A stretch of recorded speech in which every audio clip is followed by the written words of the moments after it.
आईने हिंदी के एक नए एपिसोड में आपका स्वागत है। इस वीडियो में हम बात करने वाले हैं मुख्यतः एक ऐसी रिपोर्ट के बारे में जो कहीं ना कहीं अब हमारी उस कल्पना को वास्तविकता का रूप देती नजर आ रही है, जिसके बारे में हम लोग पिछले तकरीबन महीने भर से डिस्कस कर रहे हैं। हाल ही में भारत के डिफेंस सेक्रेटरी ने यह कहा था कि भारत ओपनली अब फिफ्थ जनरेशन फाइटर एयरक्राफ्ट को कंसीडर कर रहा है। हालांकि उन्होंने स्पष्ट तौर पर नाम तो नहीं लिया, लेकिन उन्होंने एक वर्ड यूज किया था कि हम अपने क्लोजेस्ट एलाई के साथ इसको लेकर बातचीत कर रहे हैं। तो उस समय हम ये मान रहे थे कि ये जो एयरक्राफ्ट है ये निस्संदेह SU-57 ही होने वाला है। लेकिन आज एक ऐसी रिपोर्ट सामने निकल के आई है जो कि कहीं ना कहीं इस बात पे मुहर लगा रही है। प्रतिष्ठित मीडिया संस्थान IDRW की रिपोर्ट में ये बताया गया कि भारतीय वायुसेना एटलीस्ट 3 स्क्वाड्रन SU-57 की जो है इसको लेकर पुश कर रही है। जी हाँ, इस समय जो 3 स्क्वाड्रन है स्टेल्थ फाइटर की, इसको लेकर भारतीय वायुसेना प्रस्ताव को आगे बढ़ाने की तैयारी कर रही है। और ऐसे में तकरीबन 54 एयरक्राफ्ट भारतीय वायुसेना की ताकत को बढ़ाने के लिए भविष्य में हमें तैयार दिखेंगे। और इस मामले पर बात करते हुए भारतीय वायुसेना के एक सीनियर ऑफिशियल ने कहा कि अब भारतीय वायुसेना अपने जो करंट नीड्स हैं उनके हिसाब से आगे बढ़ रही है, करंट सिनेरियो के हिसाब से आगे बढ़ रही है। साथ साथ भारतीय वायुसेना ये भी देख रही है कि भविष्य में क्या चीज़ें ज़्यादा रिलेटेबल होंगी। और हमने कुछ दिन पहले आपको एक डिबेट में यही कहा था कि अब देखिए, राफेल की जहां तक बात रही तो MRFA तक उसका एक सेंस अच्छा था। अगर हम MRFA को ही इस समय सीरियसली लेकर नहीं चल रहे हैं तो एडिशनल राफेल हमें आते नहीं दिखाई पड़ेंगे। उसके पीछे का कारण ये है कि 2019 में RFI आई थी और इस उम्मीद के साथ आई थी कि 2023 तक मामले को क्लियर कर दिया जाएगा। लेकिन 2025 में भी अभी यहाँ पर रिक्वेस्ट फॉर प्रपोजल सामने नहीं आया है और ना ही एडिशनल बैचेस की अब जो मांग है वो उठनी शुरू हुई है। कुल मिलाकर के इनडायरेक्टली हम ये कह सकते हैं कि राफेल F4 स्टैंडर्ड अब ठंडे बस्ते में जा चुके हैं और अगर अब कोई भी डील होती है तो वो फिफ्थ जनरेशन फाइटर एयरक्राफ्ट की होगी।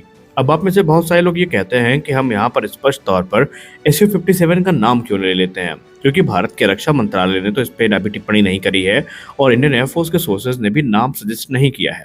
देखिए, एक बात आपको भी पता है और एक बात हमको भी पता है कि अगर डील हुई तो वो किसके साथ होगी।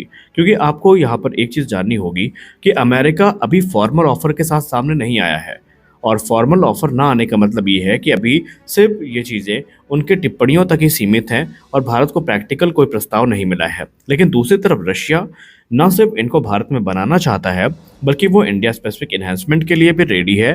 वो S-70 ड्रोन्स को भी ऑफर कर रहा है और इसके अलावा जो भविष्य के अपग्रेड्स हैं उनको भी रशिया पुश कर रहा है SU-57 के केस में। और एक नहीं बल्कि रशिया 3 प्रस्ताव लेकर आगे आया है, फिर चाहे वो SU-57 फैलन हो या प्रोडक्ट 177S इंजन हो या फिर SU-34 फुल बैक हो। इन सारे प्रस्तावों के साथ रशिया काफी एग्रेसिव वे में भारत के सामने आया है। उन्होंने कहा कि नासिक प्रोडक्शन लाइन इतनी कैपेबल है कि वहां पर इन एयरक्राफ्ट का निर्माण किया जा सकता है और इससे इंडियन एयरफोर्स की नीड्स तो पूरी होंगी, साथ ही साथ एक्सपोर्ट नीड को भी हम केटर कर पाएंगे। तो कुल मिलाकर के आने वाले भविष्य में हमें जो एक डिटेल्ड निगोशिएशन का फेज है वो शुरू होता दिखाई पड़ेगा, क्योंकि भारत का रक्षा मंत्रालय इस समय इस चीज़ को लेकर काफ़ी ज़्यादा चिंतित है। और खासकर जो हमारा अभी ऑपरेशन सिंदूर हुआ है उसके बाद तो जो मॉडर्न फाइटर्स हैं इनकी डिमांड खुद भारतीय वायुसेना के पूर्व अधिकारियों ने कर दी है। अब इससे पहले कि आप लोग ये कहें AMCA प्रोग्राम का क्या होगा, AMCA प्रोग्राम का SU-57 या F-35 की प्रोक्योरमेंट से कोई लेना देना नहीं है। वो अपने नियत स्पीड से चलते रहेंगे, जहां पर उन्हें हम 2028 तक पहली उड़ान पूरा करते देखेंगे और 2035 तक वो आएंगे सर्विस में। लेकिन तब तक जो कैपेबिलिटी गैप क्रिएट हुआ है उसको फिल करने की जिम्मेदारी फिफ्थ जनरेशन फाइटर एयरक्राफ्ट कंधे पर होने वाली है। वो भी खासकर तब जब हमें ऐसा लगता है कि हमारा जो सबसे कट्टर प्रतिद्वंदी है चाइना, वो पाकिस्तान को जो J-35 है वो सप्लाई कर सकता है। और ऐसे में अगर उनके पास फिफ्थ जनरेशन फाइटर एयरक्राफ्ट पहुंचा तो भारत के ऊपर ये एक मनोवैज्ञानिक दबाव होगा। अब SU-57 के कुछ बेनिफिट्स भी हैं, जैसे कि कॉस्ट इफेक्टिव होगा, दूसरे फिफ्थ जनरेशन फाइटर्स की तुलना में ये सस्ता भी है, इसमें इंडिया स्पेसिफिक एनहांसमेंट्स भी हमें देखने को मिलेंगी। इसके अलावा भारत अपने मन मुताबिक इसमें जो वेपन इंटीग्रेशन है वो कर पाएगा, क्योंकि ये विद ट्रांसफर ऑफ टेक्नोलॉजी और विद सोर्स कोड हमें देखने को मिलेंगे। और रशिया इस समय पूरी तरीके से चाहता है कि इनका निर्माण भारत में हो, क्योंकि उनकी एरोस्पेस इंडस्ट्री बुरी तरीके से प्रभावित है। और अगर भारत में ये एयरक्राफ्ट बनाए जाते हैं तो रशिया अपने खुद की जो एक्सपोर्ट नीड्स हैं उनको भारत के थ्रू पूरा कर सकता है। और इसीलिए भारत के साथ सिलसिलेवार तरीके से जो बातचीत है वो लगातार चल रही है। तो देखते हैं इसमें हमें क्या बड़ा डेवलपमेंट देखने को मिलता है। आपको क्या लगता है कि क्या वाक़ई कोई बात इंटरनली चल रही है और हमें सीधे तौर पर जो अनाउंसमेंट है वही सुनने को मिलेगी, या आपको लगता है ये सिर्फ़ रशियन मीडिया की हाइप है? आप अपनी राय कमेंट सेक्शन में ज़रूर दें। हमारी अगली बड़ी अपडेट आ रही है defence secretary RK Singh sir को लेकर आई एक रिपोर्ट से। Defence secretary RK Singh sir ने कंफर्म कर दिया है कि मार्च 2026 तक अब प्रति माह जनरल इलेक्ट्रिक की तरफ से 2 F404 इंजन डिलीवर किए जाएंगे। जी हाँ, एक सबसे बड़ा प्रश्न जो आपके मन में था उसका उत्तर अब खुद डिफेंस सेक्रेटरी की तरफ से आ चुका है। उन्होंने कहा कि हम जनरल इलेक्ट्रिक के साथ संपर्क में हैं और उन्होंने हमें आश्वस्त किया है कि अब यहाँ पर प्रत्येक माह हमें दो जनरल इलेक्ट्रिक F404 इंजन है वो देखने को मिलेंगे। आपको याद दिला दें कि एचएएल की जो टाइमलाइन है उसके हिसाब से उन्होंने इस फाइनेंशियल ईयर में 12 तेजस मार्क 1A को डिलीवर करने का वादा किया है। और अब जो कि रिपोर्ट सामने आ रही है कि पहला इंजन ऑलरेडी अप्रैल 2025 में डिलीवर किया जा चुका है और जुलाई अंत तक जो यहाँ पर 2 अतिरिक्त इंजन हैं इनकी डिलीवरी पूरी कर ली जाएगी और फिर अगस्त में 2 इंजन और इसी प्रकार प्रत्येक माह तक जो 2 इंजन हैं वो हमें देखने को मिलेंगे। और उसके बाद मार्च 2026 के बाद जो इंजन की संख्या है उसमें बढ़ोतरी होती दिखाई पड़ेगी। टारगेट ये है कि फाइनेंशियल ईयर 2026-27 में प्रत्येक साल तकरीबन 24 से ज़्यादा जो इंजन है वो जनरल इलेक्ट्रिक के तरफ से डिलीवर किए जाएँ।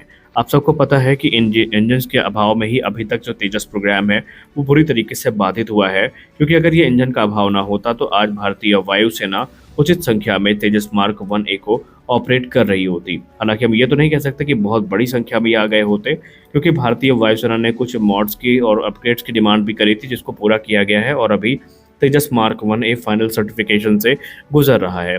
लेकिन अब इसके तुरंत बाद युद्ध स्तर पर जो डिलीवरी का कार्य है वो शुरू किया जाएगा और 2028 तक सभी एयरक्राफ्ट डिलीवर करने का टारगेट रखा गया है। इसके बाद बारी आएगी फेज़ 2 के तेजस मार्क 1A की, जहां पर एडिशनल 97 के नंबर्स पे जो ऑर्डर्स हैं वो प्लेस किए जाएंगे और ऐसे में जो इंजन की भूमिका है वो काफ़ी महत्वपूर्ण होने वाली है। एचएल का जैसे ही प्रोडक्शन रैंप अप होगा तो उसका सीधा प्रभाव भारतीय वायुसेना की कैपेबिलिटी में हमें देखने को मिलेगा। मार्च 2026 तक 12 एयरक्राफ्ट क्रमशः हमें भारतीय वायुसेना की स्क्वाड्रन 45 और स्क्वाड्रन 18 को ज्वाइन करते दिखाई पड़ेंगे। और इस समय जो बैंगलोर और नासिक की प्रोडक्शन लाइन एक्टिव है उनसे तकरीबन 24 एयरक्राफ्ट प्रति वर्ष की दर तक बनाए भी जा सकते हैं। इसके अलावा सप्लाई चेन में हमें सैकड़ों मीडियम और स्मॉल इंटरप्राइजेस देखने को मिल रहे हैं जो लगातार अपने जो कार्य का कह सकते हैं सहयोग है वो प्रदान कर रहे हैं। तो आपका एक बहुत बड़ा सवाल था कि आखिरकार ये इंजन भारत को कब तक मिलेंगे, तो इस इंजन पे अब इंतज़ार ख़त्म होने वाला है और अगर सब कुछ सही रहा और रिपोर्ट्स में सच्चाई है तो फिर अब प्रत्येक माह हमें 2 इंजन मिलेंगे। यानी कि अब जो तेजस के डिलीवरी की स्पीड है वो एचएएल की तरफ से बढ़नी चाहिए। इस उम्मीद के साथ हम लोग आगे बढ़ेंगे। तो आज के इस वीडियो में बस इतना ही। आशा करते हैं वीडियो आपको अच्छी लगी होगी। वीडियो अच्छी लगी वीडियो को लाइक करिए, नए हैं चैनल को सब्सक्राइब करिए। मिलते हैं अगले वीडियो में, तब तक के लिए जय हिंद।